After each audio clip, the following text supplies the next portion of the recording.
avons souhaité recevoir Anthony Dacosta, Baptiste Gabiot, Florian Fréteau, Thomas Landreau et Axel Mellorin pour leur brillant parcours lors des finales internationales de la World Skill Competition 2015 à Sao Paulo au mois d'août dernier.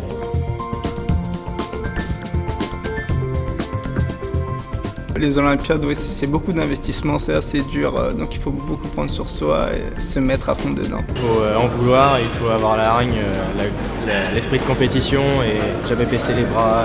L'important c'est d'être passionné. Un gars motivé, qu'en voulait, qui était compétiteur, qui avait la tête sur les épaules. Pour les Olympiades, il faut toutes ces qualités et Axel les a.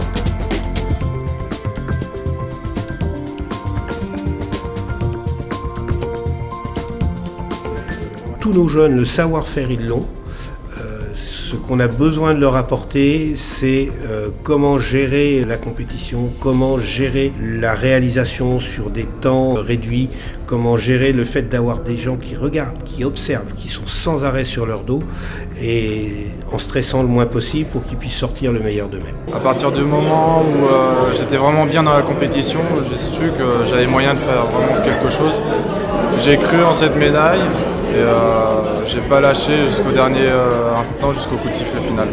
La préparation a fait l'objet d'une vraie stratégie d'entraînement, c'est-à-dire que avec le formateur, nous avons mis en place un budget sur l'achat d'équipements spécifiques et matières d'œuvre pour les entraînements, et puis un planning d'entraînement qui a été très très soutenu jusqu'à quelques jours même avant le départ à Sao Paulo.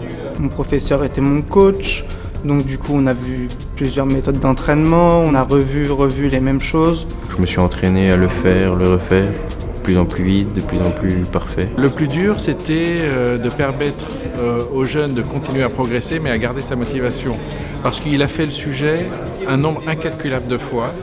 Et il fallait qu'à chaque fois il recommence, qu'il se remette dedans. J'ai le droit de faire une semaine d'entraînement au Brésil, donc j'ai pu tester les matériaux brésiliens, m'habituer au décalage horaire, à la nourriture brésilienne, tout ça. Et ensuite, deuxièmement, on a eu des préparations physiques et mentales avec toute l'équipe de France où on a pu créer une cohésion d'équipe.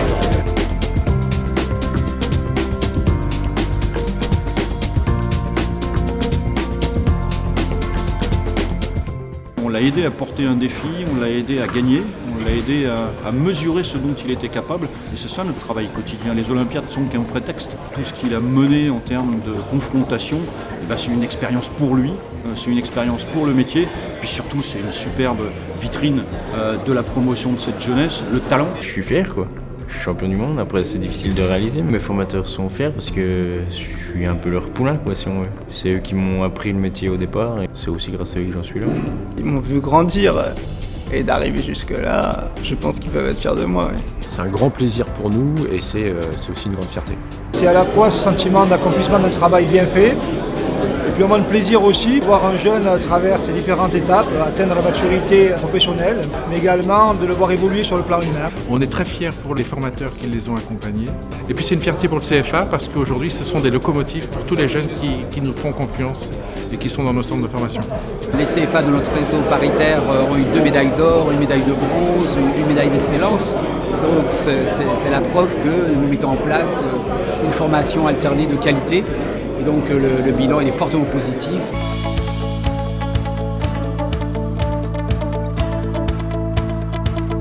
L'atout de la médaille d'or attire beaucoup de monde à l'extérieur du CFA. Les gens veulent rencontrer le champion du monde, les gens veulent voir où est-ce qu'il a été formé, veulent connaître le maître d'apprentissage. C'est la vitrine idéale pour nos formations, c'est la vitrine idéale pour nos métiers qui sont mal connus, mal reconnus. Ça lui a permis d'analyser ses défauts, pour le peu qu'il en avait, mais ça lui a permis d'analyser, de corriger et de se perfectionner et que ça ne devienne plus des défauts mais des qualités. Je suis beaucoup plus rigoureux dans mon travail, je suis beaucoup plus calme. C'est vraiment grandir dans sa tête et avoir une vision des choses complètement différente. Arriver sur un chantier, on est moins perdu, on fait plus face à l'inattendu. En ayant fini meilleur curleur international, je pense qu'on nous attend quand même au tournant, on a moins le droit à l'erreur.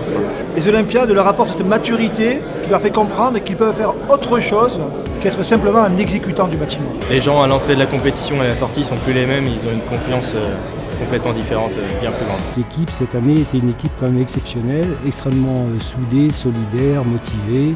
Elle était joyeuse en plus et les jeunes du BTP étaient complètement dans cette mouvance-là, voire même moteur. 10 jours de preuve où on vit avec 45 Français, on mange ensemble, on dort au même hôtel et puis on se soutient les uns les autres. Un peu nostalgique de la compétition, c'est une super expérience. Ceux qui ont la chance de pouvoir le vivre, il faut le vivre, c'est énorme quoi. On fait des connaissances, puis c'est des émotions qu'on ne vivra jamais autrement je pense. Ça m'a apporté beaucoup plus qu'une médaille, c'est une expérience de vie incomparable. Même si c'est en rapport avec le métier, humainement ça apporte beaucoup. C'est une superbe aventure humaine.